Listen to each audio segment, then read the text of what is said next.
I wasn't the best student and kind of struggled in high school, went to college, just about got my degree and went out into the world. And, to one degree or another, I've been relatively successful. For many of you listening to the show, you might have a similar experience. My guest today is Charlie Fitzgibbon. And Charlie actually left school when he was 15. And school wasn't for him, but he went to work on a job site as a carpenter and garnered over a decade of experience working internationally as a project manager and started his own company when he was around 25. And Charlie is the founder and managing director of Edinburgh Construction out of the United Kingdom. And today we're going to have a great discussion about his journey to being a business owner, what he's learned as a business owner, as a leader. And the conversation is very insightful because it's interesting where we all start in our journey and where we are on that path. But who we were when we were kids isn't necessarily who we're going to be when we're adults. And that's encouraging for any of you who have children and any of you who are reflecting on your life's journey.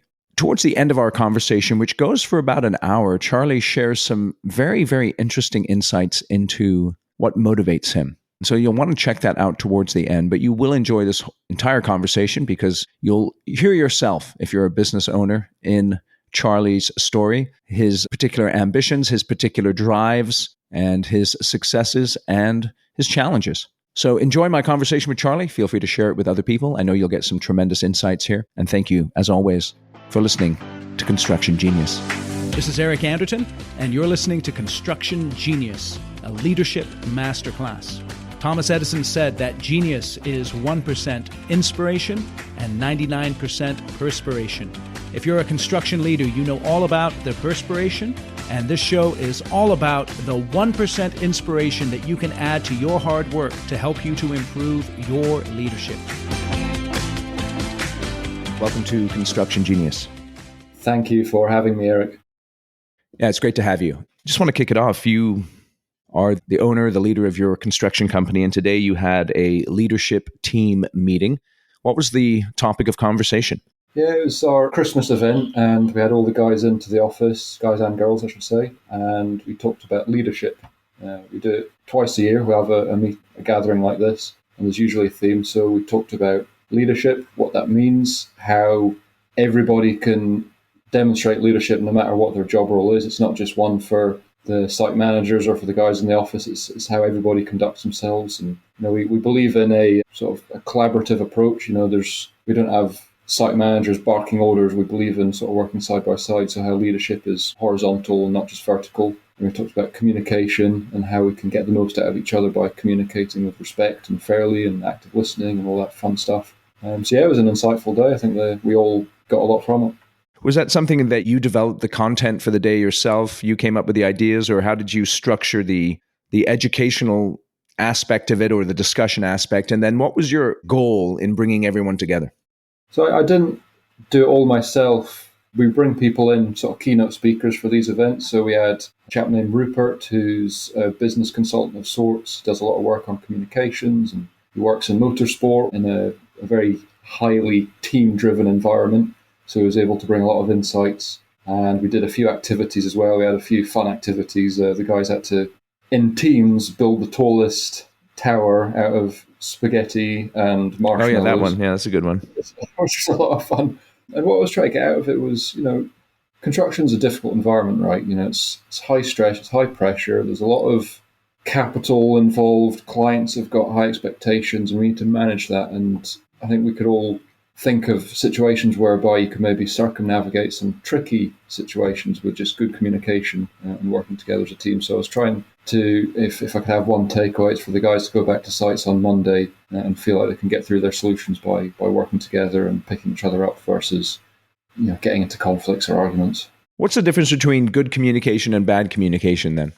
I mean, it's different for everybody. And that's the thing, we talked about that a lot today, how different people have got different communication styles. So unfortunately, there's no one size fits all. And a lot of it is about listening and understanding what the other person is trying to say, what's their communication style, and for you as an individual to adapt your communication to suit that. So what you're saying doesn't fall on deaf ears. We talked about how some people, myself falls into this category, like very direct, short format, bullet point conversations, whereas others would find that rude and, prefer lots of small talk, lots of chit chat, this, that, and the other, relationship building.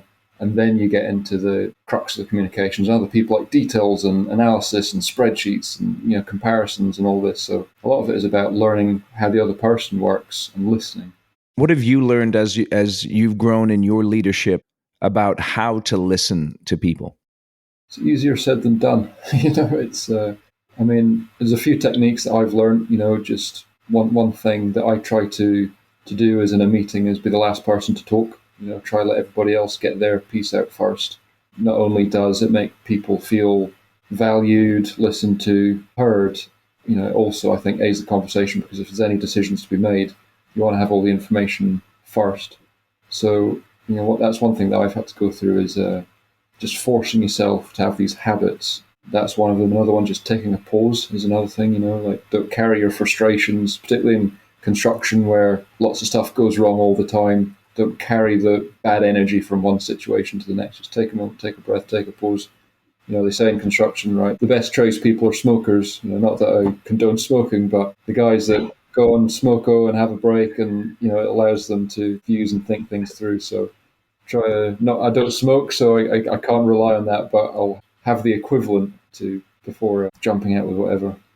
Yeah, a little nicotine to calm you down, huh? Or just time, just a moment, just a bubble, out of the thick of it. Yeah. It's interesting because as you were saying about the last person to talk, I think often in a leadership, for people in leadership, they feel like they have to be the first person to talk because that's their job as a leader. When you're in a room with some of your guys and gals and they're looking to you to talk and you're trying to be the last person to talk, how do you handle that situation? Well, you got to read the room a bit as well. Sometimes you do need to dig your heels in. We've got plenty of people that if you let them, they'll talk all day. So, you need to use a bit of measure and control with that as well. But I think it's just gauging that people who want to express something have expressed it first and understand that. And, maybe being the last person to talk doesn't mean to sit there in silence, but, you can ask probing questions. So if somebody says something, before coming back with your conclusions, you could ask questions about it to try and understand it better, make sure you really understand the situation. So it's not about shutting up and saying nothing. You need to be present. You need to obviously demonstrate that you're in control, but I think in concept, it's more about just making sure that everybody feels heard and listened to, and you've absorbed the correct information, because things can get misunderstood, particularly when you're in a high-paced environment. Okay. Give us a little bit about your background, because you started off as a carpenter in the field, and now you own your own construction company. Just tell us a little bit about your journey here. Yeah, journey is the word. It certainly has been one, but I'll give you the short story. So left school at 15, which is before you do any sort of serious exams, and career advice teacher was supposed to give me a application form for the local supermarket, but the printer wasn't working that day. So I didn't even get that, and I was thrust out into the big bad world and landed in construction, as many people do, and started off as a labourer. Really enjoyed it. I've always thought I had quite clever hands and enjoyed applying that. And I liked the environment whereby you had to think things through and be a problem solver, and you're literally building something tangible that people enjoy. So I just fell in love with it and taken it from there. So I went through my apprenticeship as a joiner, as we would say in Scotland, or as a carpenter or a chippy. And my boss at the time was a big believer in giving responsibility and autonomy. And at a very young age, I was left, I don't know why in hindsight he trusted me to do it, but I was left to site manage jobs, and we were doing one particular job, and the client had a project management firm looking after their interests, big multinational company, who at the end of the job said, hey, do you want to come work for us? So did that, got a job with them, did a management program through them, client-side project management, worked all over, worked in America, worked in South Asia, worked in the Middle East, worked in Australia, worked in New Zealand. Like they quite liked young people who didn't have families, didn't have responsibilities, quite hungry, and you'd be chucked into an environment. We were doing £100 million plus projects, and hotels and resorts, and townships, and that type of thing. So it was honestly the best opportunity I could have asked for, because you learn so much in a very short space of time. So I did that for a few years, and And how old were you when you went to work and started traveling around? How old were you then? I was young, so early 20s. So I think I first got that job, I would have been 22, 23. And I stuck at it for a number of years. And then when I started Edinburgh Construction, how old was I? 20, no, I would have been younger. God, it goes so fast. Must have been 20 to 21 when I started working in that role. And I started Edinburgh Construction when I was 25. It's interesting. So you left school at 15. I know for many of the American ears, that may be a little weird. I know that in the United Kingdom, people leave school, typically 16, 15's a year early. Why did you leave school? Was it just not for you?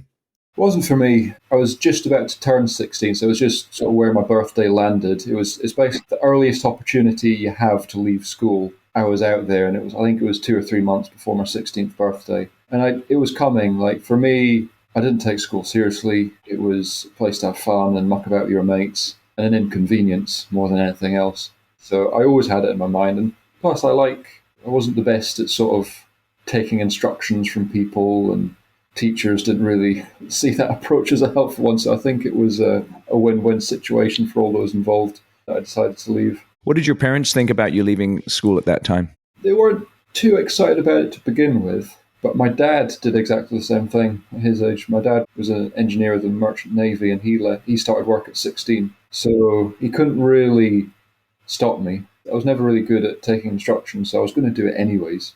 But no, they were happy. I mean, I think they went through their periods of thinking, oh dear, what's he going to wind up doing? But as the years went by, they understood that the decision was for the better, and I'd like to think they still think so.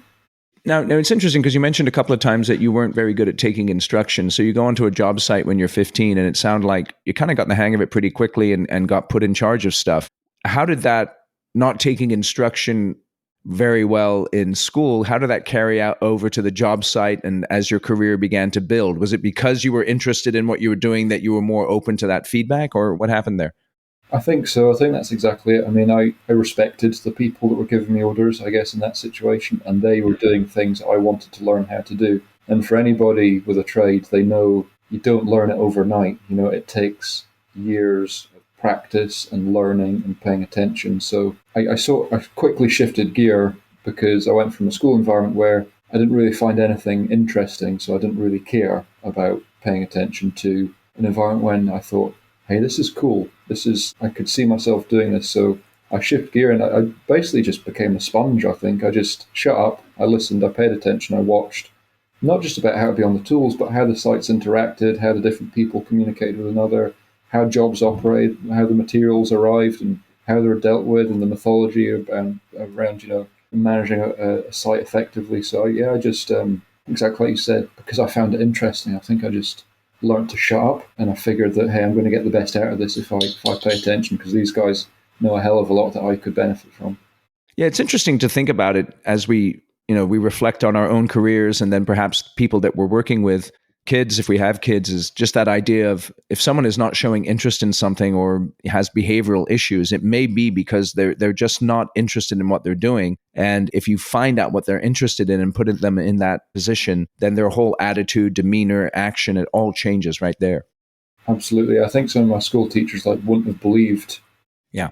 how things went if they'd met me after that, and you're absolutely right. Yeah. School's not for everybody, right? It's for certain people, but not for everybody. It's interesting because I think about, you reflect on that, you reflect on who you were in school, at your age. I mean, I know what I was like when I was your age. We don't need to get into the details, but to think that I'd be where I am now is something that, is kind of amazing if you were to ask my teachers. But again, I think that happens with a lot of people, as people mature. That's it. Yeah, you grow up, don't you? You get serious about life, or you don't, one or the other. Yeah, it's interesting. So as you started off in your career, at what point did you begin to think about, I'd like to start my own business? There was a few things. I mean, working in client-side project management was a real eye-opener because I was put in a position where I was liaising with our clients directly, and a lot of our clients were developers, very successful, lots of money, doing all their own things. Like we'd be running sites whereby the client would turn up in their helicopter or their Bentley, spend 2 hours with you over the course of a 3-year project, smile, shake your hand, take some pictures, and then leave. And I just thought, wow, there's this whole world out there.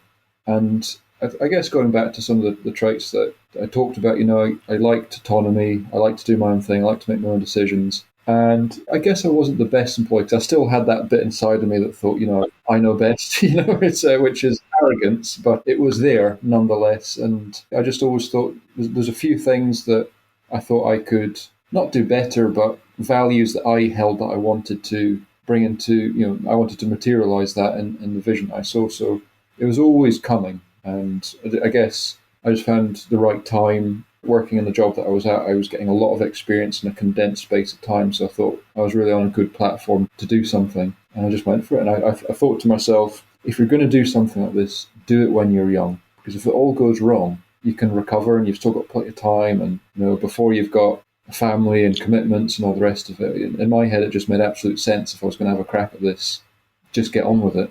Yeah, it's interesting because if you think about your timeline, so you start working 15, 16, and you start your own business when you're 25. So that's roughly a decade of experience, right?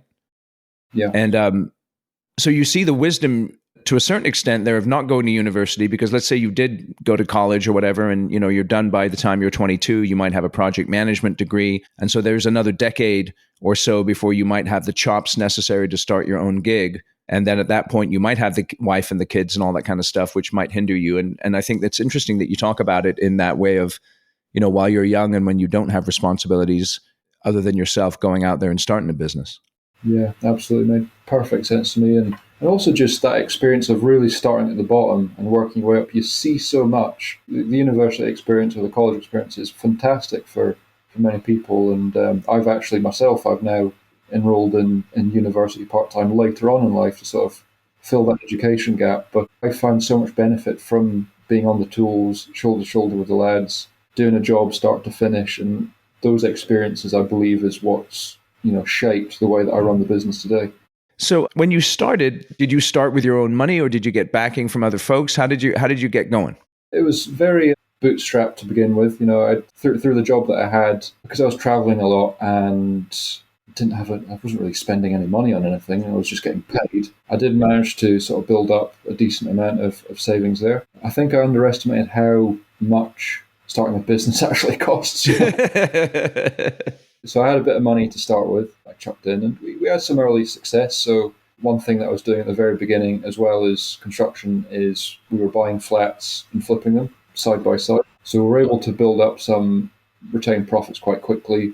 And I don't really spend a lot of money. I don't have a materialistic lifestyle. So I keep the profits within the business and I use that to grow. And then that got us so far. And then in 2019, started working with a chap that I was introduced to, bit of a property background, did a project or two for him.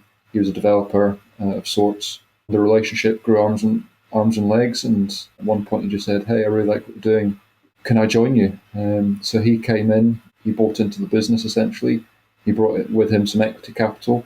So that gave us sort of a new leg up and we were able to really sort of get motoring then. So that enabled us to, again, grow profits more and more and more. And we got access to different funding opportunities through that because we were able to scale it very quickly. And now we're going through that process again. So we're looking about bringing another equity partner into the business now. We've had a few offers over the years, but I've sort of pushed it back for the right time. And this year we're just pulling the trigger on that, which again is going to enable us to take that leap forwards and really scale up.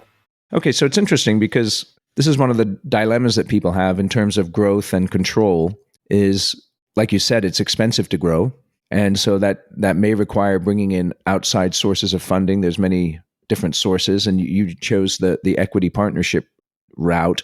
The way you're describing yourself, you're very independent. I can appreciate that because I think I share that as well. And so what kind of process did you go through when you were deciding to take on that partnership in terms of knowing that you would be ceding at least some control or, just simply because you're taking other people's money? How did that work for you? Oh, it was weeks and weeks and weeks of deliberation in my mind, for all the reasons you've just said. But quite an ambitious chap. Think I'm quite sensible as well. I like to keep my feet on the ground. And I'm a big believer in planning and looking ahead and trying to identify where you want to go and reverse engineering that. I just figured I'm not going to get there by myself. And it's that old adage, if you want to go fast, go alone. If you want to go far, go with others. So I recognized it was is a necessary part of the process. And once I made that decision, it was just about finding the right person. Because, it's like anything, like if you're going to sort of have a significant person in your life, then you need to like them and be comfortable with that. So it then just became about finding the right person, and the chap that came in, we got on well, we worked well together, we complemented each other. He had a lot of experience as well, completely opposite end of the spectrum to me. So in his 60s, been running construction and property development businesses for 40 odd years. So he brought with him not just capital, but also experience. And he was a good sounding board for me. So he acts as, he doesn't tell me what to do, but he acts as the devil's advocate. He checks me. But if it was somebody that was breathing down my neck or making every decision for me, it just wouldn't work. I needed to make sure I was comfortable with the person in such a way that I could still make decisions, I could still run the business the way that I want to run the business and the way that I envision the business should be ran. And I've managed to find that. So it wasn't a quick decision and finding the first person to put their hands in their pockets. It was a very deliberate, considered plan. Hey, this is Eric. I know I'm enjoying this conversation with Charlie, and this is the point in the show where I'm going to tell you to go out and buy my book. And you know why? Because my book is awesome. If you read it, you're going to learn effective, hands-on, practical, simple, no BS leadership, strategy, sales, and marketing frameworks and tools that will help you get better as a leader. The book is, like the podcast, called Construction Genius. And here's a special offer. If you buy 10 or more copies of the book, which if you purchase paperbacks will cost you less than $200, shoot me an email and we will arrange for a Zoom meeting for 1 hour with you and your leadership team where we'll have a Q&A session, and I'll provide you a bonus training for your leadership team. I would normally charge $2,500 for a session like that, and I will do it just for you purchasing 10 copies of the book. There's going to be links in the show notes to the book. So go out to Amazon, get those books right now for you and your leaders, and contact me via my website, or you can just email me, eric@constructiongenius.com.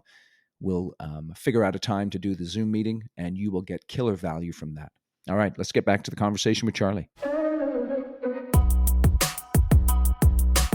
It's interesting because you mentioned that, this gentleman is older than you, has different experience set than you. I think that's one of the challenges that some partnerships have, is that the partners duplicate each other too much. And that leads to conflicts and perhaps even a lack of appreciation of one another because, one partner might say, well, why do I need you? After a period of time, I'm just as good as you at the things that you're doing. So why do I need you? And that can help. That can foster some resentment there. Yeah, no, it's funny you should say that because I actually had the exact same experience. So I did make a mistake before where I did go into business with somebody else that was very similar to me. We didn't really commit seriously to one another. So when I realized it wasn't working, it was very easy to sort of exit that situation. But I tried a business relationship with somebody else, same attitude as me, same perspective as me, and it was a disaster. Yeah, it was an absolute disaster. And it was just like you said, full transparency, I just got to the point where I thought I was doing all the work for half of the interest in the upside. So I just thought this is no good, and we didn't. It's also quite dangerous because if you've got two people that are similar, you can very easily propel down a certain direction without someone to say, "Hold on a sec, have we thought about this? Is this the best approach?" I'm a big believer in sort of surrounding yourself with people who've got different ideas and different perspectives and different approaches to you, because it sort of forces you to think in a holistic way that, left to your own devices, you might just miss entirely. Okay, so that's interesting to explore. So you made a decision to go into partnership after a period of time. You figured out that this was not the right fit. A couple of things. How long did it take you to figure out that it wasn't the right fit? And then how long did it take you to do something about it? So I was quite careful in the beginning. So I never sort of signed on the dotted line.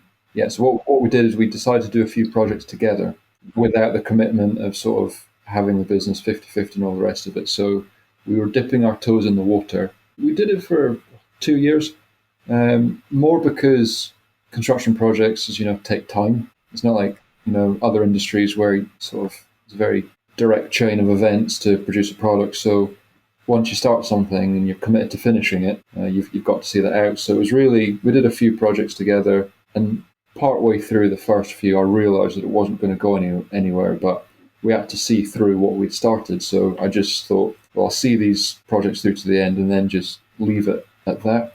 So it was all amicable. We're still friends, we still chat to each other and all the rest of it. There was no big blow-ups or anything like that. It was all above board, and we just said, well, we tried and it's not worked out. That's good. It's interesting because sometimes what happens is people dive in with both feet. They sign on the dotted line, they get married, so to speak. And then when the divorce happens, it's really a pain in the neck. And so having that sort of trial period is a wise way of going about that. Yeah, no, I was very careful in that respect. I think about things deeply. I was very careful not to throw myself into a situation that I might regret. Yeah, yeah. Do you ever find yourself overthinking things? Oh yeah. I think that's I think that's a common thread with business owners, isn't it? Is the sort of laying awake at night, contemplating the day and the decisions that you've made. I mean, there's different variants of overthinking. Like I think I'm quite a good decision maker, so I can make decisions and run with it. In fact, that's the only way I like to do things, because once you've made a decision, it's just a case of execution. You don't have to debate and deliberate things anymore. But I do think very deeply, more in retrospect than before the event. So if I'll make a decision, and then all my thinking will be afterwards and assessing how did that go, was it the right decision, what would I do differently, etc. But yeah, I'm a bad one for lying in bed at night thinking about the week that's just gone past, going, oh, could I have done this any different? What if I did that? What if I made this decision? Do you have a specific decision-making process that you go through?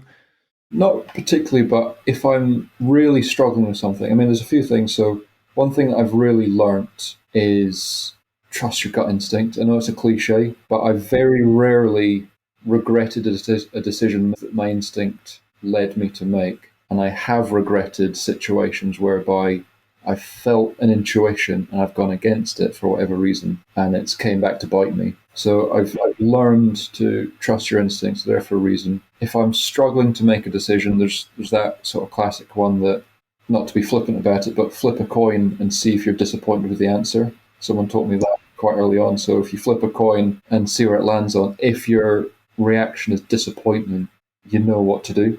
So yeah, I try not to let decisions sit for too long. Sometimes I'll sleep on something if it's got a big impact and there's no time constraints. But the worst thing to do is not make a decision, I think, because then you just spin things out and a situation can get worse. So you need to make your mind up and commit to it. That's better than not doing anything at all. It's interesting when you talk about intuition. So if you can you think of a specific decision you made where you went against your intuition, and why did you do that? Can you remember the why? Yeah, I mean, I'll leave the specifics out for reasons that be clear, but taking on certain clients, for example, I'm sure that's one that many people could relate to. So sometimes we get asked to tender for a project, we'll go look at it, and we know what space we do well in, the areas that we do well, and we know the areas that aren't for us. And we know what makes a good client, if that makes sense. I know that that's a bit of a blunt way of putting it. No, it's not. It's fine. It's perfect. Yeah, the nightmare clients, the ones that can't make decisions, or the ones that are going to exploit you or squeeze you and all that stuff. So there's been instances where we've taken on jobs because the project looks great, the size of the project fits our growth model. It might be a nice big job, or something where you can see a lot of margin in, or something that plays to the skill sets of your team, so you'll do well. But the client isn't the right fit. Their personality doesn't match. You can see some red flags that you think is going to be troublesome. But you do it because the project looks great, and there's not a single time that we've done that we haven't regretted it. So, and the other instance I can think of is recruitment. So hiring somebody, their CV looks fantastic. They've got all the right experience, all the right qualifications. They say all the right things in the interview, but your instinct thinks that maybe the personality might not be a good fit, or there's something about them you can't quite put your finger on it, but it might not work. And then sure enough, 3 months later you're thinking, why the hell did we hire this person? So they're two examples that jump to mind. Yeah, it's very interesting because both of those are people examples, right? So on the one hand, you have the right type of project, but it's the wrong client. And on the other hand, and the other one, you have the right technical skills, but the wrong maybe cultural fit or wrong personality or something's dodgy about the person. Yeah. Well, people's the tricky thing. I mean, if it wasn't for people, business would be easy, wouldn't it? It's, Yeah. That's interesting. Building buildings would be fine. It's the people that make it interesting. Yeah, so it's interesting for you to think through, because whenever I'm talking with my clients in terms of the projects they're taking on, we're always talking about right client, right project, right location, and you've got to have at least two of those three if you're going to make any money. And if you only have one of them, then you better get ready to lose some money and have a lot of pain, right? Sure, yeah, it's a good one. It's interesting just to think about: are you clear on when you're going to walk away and what's going to cause you to walk away? Great question. I mean, we've done it. We have walked away from projects. The times we've walked away, quite simply, is when a client starts to either not pay us or make excuses for not paying us. That's a situation where, if that happens, it's never going to end well. And as we all know, in the sector, construction projects are incredibly cash intense. It's all about cash flow. If you run out of cash, then you're nothing. That's right. So we've walked away from 2 jobs because the client's not respected our payment terms. There's been a few which has been difficult, but we've persevered just for the sake of seeing the job through, because you don't want to leave something part done. You want to see something through and feel proud that you've at least delivered the project. And we know that whatever we do, we always leave a good job, tidy job, good quality of work, and all the rest of it. And nobody wants to sort of leave something unfinished. So if we can, we'll persevere. You've made your bed, so sleep in it, sort of thing. But the one thing that would make us walk away is someone not respecting our payment terms, because that's dangerous territory. Let me ask you, go back to the employees part. One of the biggest challenges I find with a lot of folks that I work with, and these are all really successful businesses, is that they have someone in their organization who's not a good fit. And usually it's not necessarily the technical part of it, it's the personality or the values. They're slow to let someone go. And so I have to say to them sometimes, hey, listen, if this person is still here 6 months from now, do I have your permission to yell at you? It's a joke, but at the same time, I'm trying to make a point. Why do you think people struggle, someone like yourself in an ownership role or a leadership role, why do they struggle with letting people go? Yeah, I've been there. I've done the exact same thing. It's tough because, well, for starters, recruitment is time consuming, and I don't think anybody really enjoys it. So the thought of having to replace somebody comes with the baggage of, okay, now I'm going to have to put adverts out, I'm going to have to interview people, I'm going to have to train somebody, I'm going to have to go through 3 to 6 months of them getting up to speed and all the rest of it. So nobody wants to go through that if they can help it. And I think it's easy to fall into the trap. I know that I fall into this trap is got somebody in your team and there's a few elements that aren't working. I've been naive enough to think that they'll grow out of it, or you'll train them out of it, or they'll get up to speed eventually. It's just a matter of time. Correct training, correct conversation, correct discussions, they'll be all right. But if it's a personality thing, you're never going to change that. That's there, So I agree with you wholeheartedly that if it's not right, the best thing to do is just cut it there and then. But it's tough. Yeah, it's really tough, and it also has an impact on the rest of the team. It's if you've got someone in an important role, and in construction, the roles dovetail into each other, right? You've got operations, you've got commercial, you've got finance, you've got sales and marketing. Everybody needs the other to succeed in what they do in their role. And if you're going to put a risk factor in there by removing somebody from the team, you worry about the negative impact that's going to have on the rest of the team dynamic, because suddenly their workload is going to increase, their stress levels are going to increase, because there's an empty desk all of a sudden, and not physically, because even if you brought someone in, it's going to be 3 to 6 months before they're really up to speed and useful. So it has such a wide spread of impacts that moving somebody can cause a lot of issues, but it's important to remember that those issues caused by removing somebody is short term, but the issue of keeping somebody that's not the right fit is a long term issue. So that's the way that I convince myself. It's just a little bit of short term pain, but it's for the better good.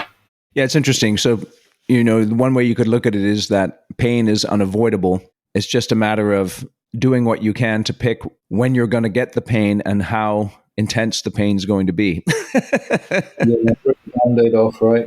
Just get on with it. So just one last point on this with the people thing. One of the questions I ask my clients when they're having a challenge with a person is I ask them this question. I ask them, so if they walked in today and they said to you, I have another job down the street, what would you say? And the purpose of that, so what I mean by that is, so they walking in, they're saying, I'm resigning, I'm going to another company. Would you say, yeah, would you say, great, I wish you the best? Or would you say, hold on a second, let's have a conversation and keep you? It's an open door for us. I find that if someone's came to that conclusion, even if you can convince them to stay, you're probably kicking the can down the road, because if they've got that idea in their head, even if they stay, there's always going to be in their mind that what if, grass is greener, what if I did this, what if I did that. So my view is we've got an open door. If it's not right for you, as long as everything's been done amicably, you'll have our support. If we get a phone call about a reference, you'll have an honest, decent reference. We don't hold anybody back. We don't cause a scene. We've had it where people have left and came back. I'd rather keep the relationship good. If presumably this is somebody that we respect and all the rest of it and does a good job, I'd rather keep the relationship than sour it over whatever. And I have convinced people to stay before, and they leave anyways. It might not be that day, it might be in 6 months' time, or it might be in a year's time or 2 years' time. It's going to happen. Once that idea's in their head, I think there's nothing you can really do about it. So I think it's better just to let them do what they need to do. They might come back, they might not, but you're on solid ground and you know where you stand.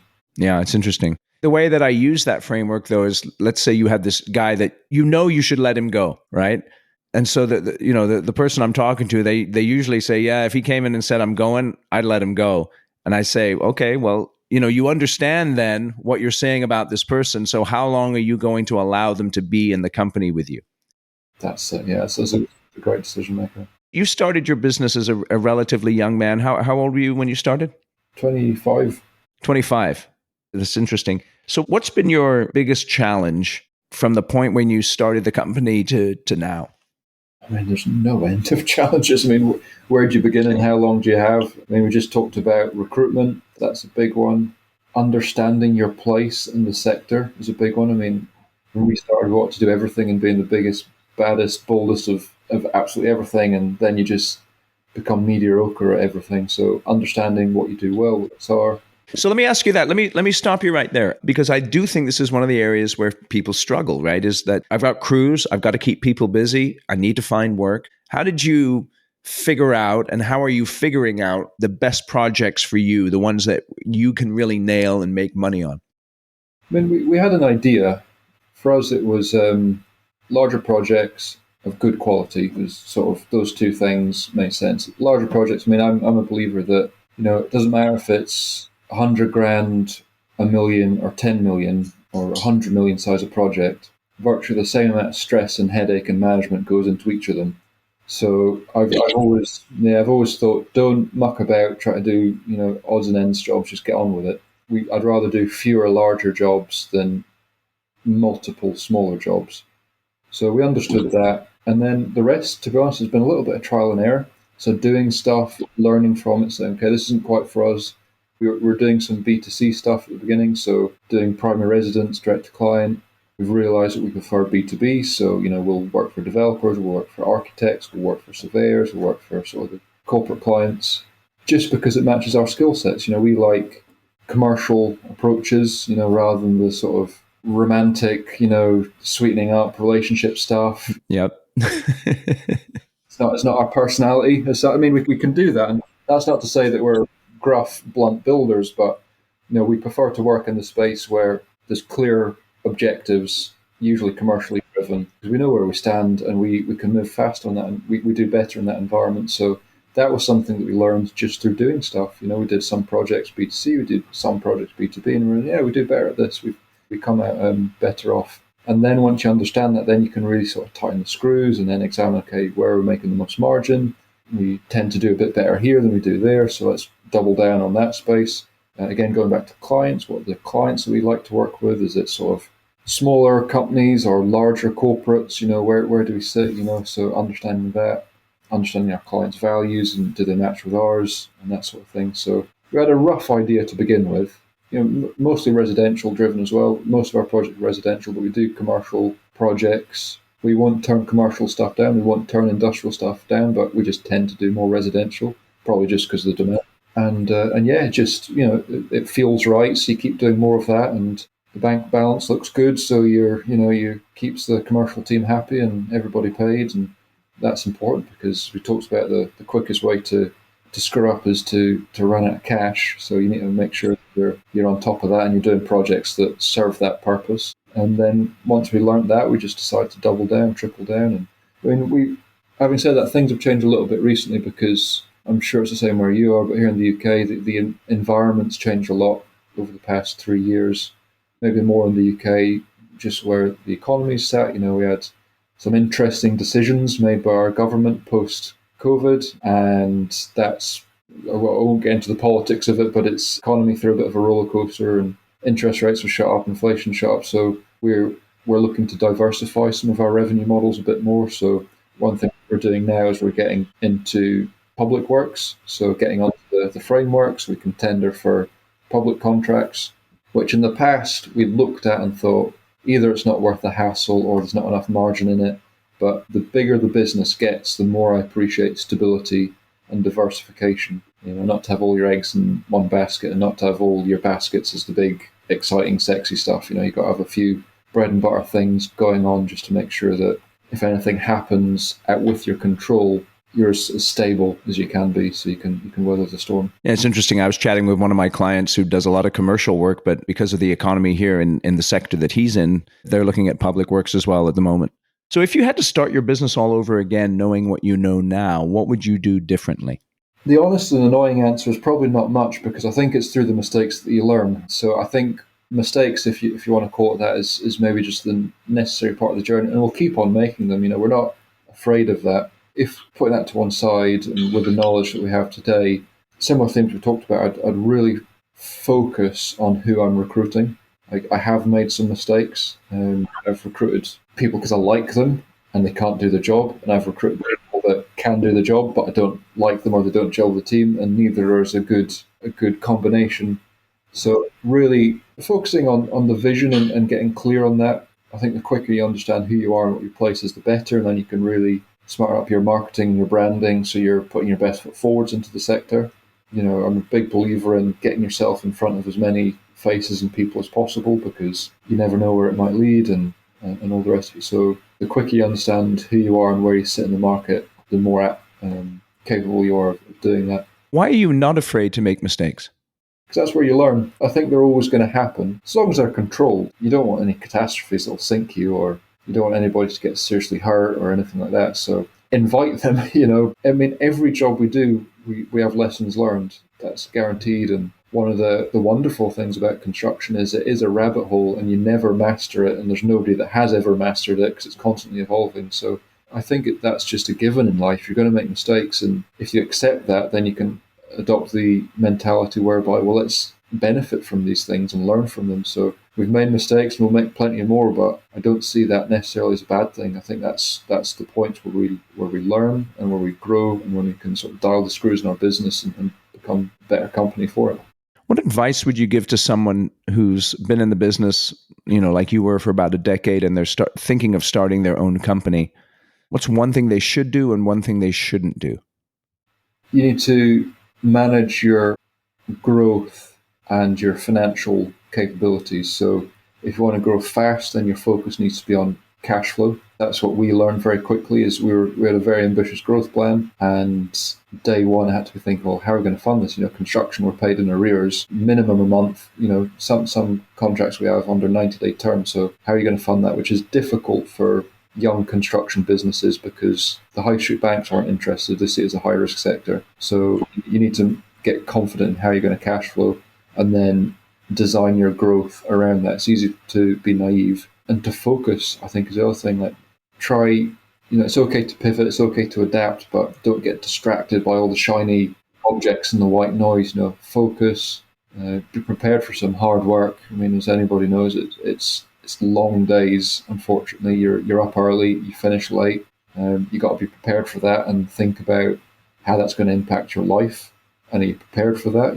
Is your home situation ready for the impact, because it's going to take you on a wild journey, and you need to make sure you're resilient enough and you've got your home in order and everything like that, or not, just as long as your lifestyle matches, and then just back yourself, trust you as the decision maker. If you're second guessing yourself, or you're saying, "Oh, I'm not sure about this, not sure about that," you're going to get off to so many false starts. So if you're going to do it, get behind yourself and back yourself, because nobody else will do it for you.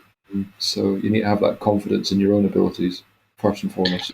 As your business grows, and you started off with your bags on as a carpenter, one of the challenges I think that leaders have is that sometimes they don't feel like they're working, because they're thinking, they're in meetings, they're making decisions and giving directions, but they don't feel like they're working. And what happens then is they get stuck doing work that other people should be doing in order to sort of make themselves feel better. How do you handle that, going from being hands-on to being more hands-off and not micromanaging? I mean, you just need to get real, It's somebody's got to do it, and it's got to be you, and it's work. I mean, I've never touched the tools. I've not touched the tools in years, but that's not what I'm here for. We've got guys for that. And I distinctly remember, like, at the very beginning, where you'd sort of be in that limbo moment where you're a bit on the tools and you're a bit on the phone, and I quickly realized that in those circumstances, I was just doing a rubbish job at all of the above. So you're not productive on site because you're constantly stopping because your phone's ringing, or you need to send an email, you need to measure something up. So you're not really doing a good day's work on the tools, and equally, your business is suffering because you're not giving it your full attention. So I for me, it was a very unemotional process. If you remove the emotion, you realize, if I'm going to do this, this is what I've got to do. And I then realized that actually working on the business, taking the meetings, doing all the administrative work and recruitment and hiring people, that's far more exhausting and far more of a day's graft than being on the tools ever is. Maybe not physically, but the mental strain that puts on you, which feels physical, is far greater. So I sleep quite well at night knowing that I've done a fair day's work, because it's not for the faint-hearted, and I feel it. So you just need to sort of get on board, forget it. It's just a mentality thing, and realize that you are your most valuable asset, and where is your time best spent. You can hire people to be on the tools and do that, but your job is to work on the business, to grow it, bring the work in, to build the relationships with the clients and the stakeholders and the design teams, and empower your team and provide leadership. That's what your time is worth, not being a tradesperson that you can hire for how many bucks an hour and get on with it. Yeah, it's interesting. You said something I think that's really good. That's not why I'm here.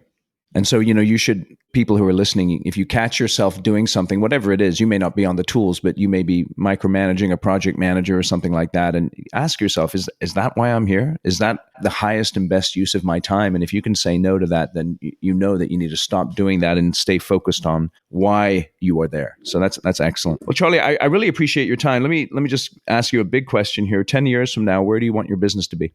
I just want to be doing more of what we're doing. I mean, we're not trying to reinvent the wheel, but I'm unfortunately, quite an ambitious chap. So, why do you say unfortunately? Well, it's a bit of a curse, isn't it? Because it's settled with anything, and you're constantly pushing yourself, and it's not for the faint-hearted, and it's a journey. So I say that maybe a bit tongue-in-cheek, because I won't have it any other way, but it comes with a cost. And, if you want to grow a business to scale, it takes a lot of work and a lot of hours. So that's a curse that I live with. But I'm happy to live with, because I'd be restless and bored otherwise. But what is your ambition then? When you say you're ambitious, what are you ambitious for? So without getting sort of too wishy-washy, hippy-dippy about it, one of the things that drives me is I'm a big believer in I want to be the best version of me I possibly can. And I find that the business arena is the best place to put yourself through the paces. I think there's nowhere else in the world that will present the challenges that running and growing a business will, and the sort of personal weightlifting that you need to do to keep pace is a tremendous one. So that's where I do it, and it's sort of a blanket statement that covers so many spaces. And growing the business to me it's not about having the highest turnover in the UK, or being the biggest this or whatever, but it's about holding our values and seeing how far we can push that. We believe in quality, we believe in modern methods of construction, we believe in proper well-being for our staff and having a good working environment. how far can I push that? That's what I want to find out. Where can I take that? And delivering value to our sector. I feel good being useful. So if we can add value to our sector and add value to our clients, I want to see how far we can take that. For me, that's fun and that's exciting.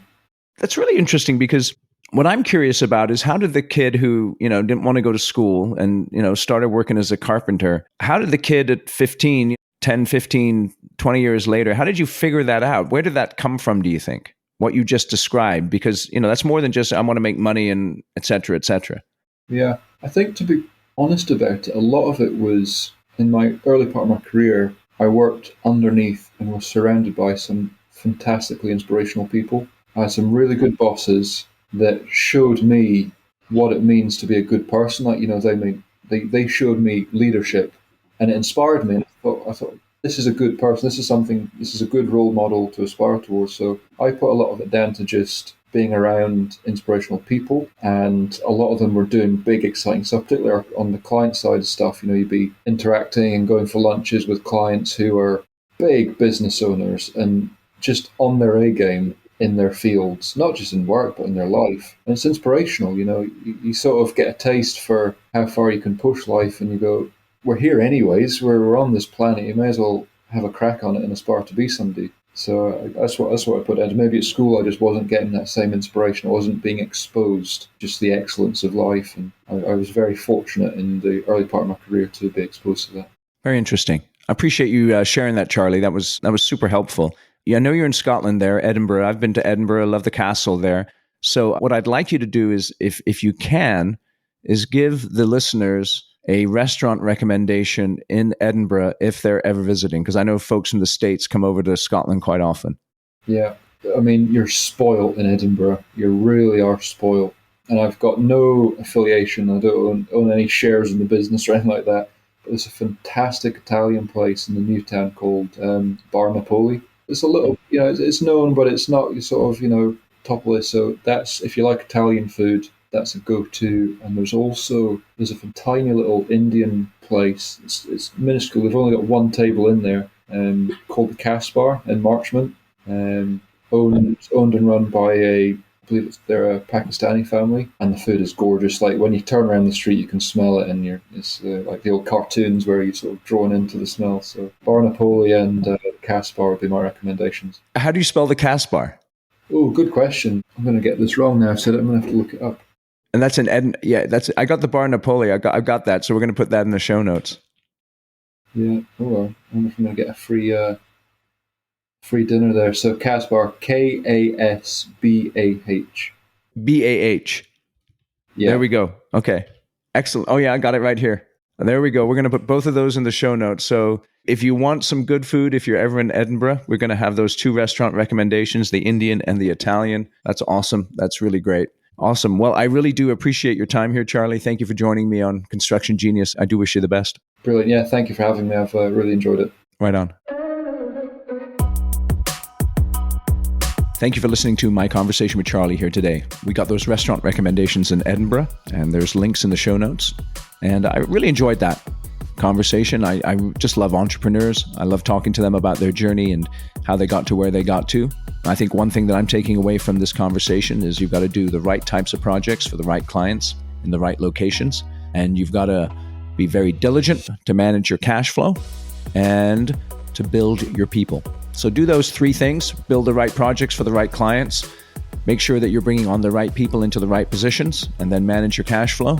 You're going to be pretty successful in construction. Easier said than done, I know, but I think you probably have some insights right away into what you can do to be more effective in your leadership role and to grow your construction business in a profitable way. So thank you for listening to Construction Genius today. Feel free to share this episode with other people that you think would benefit from it, and I'll catch you on the next one.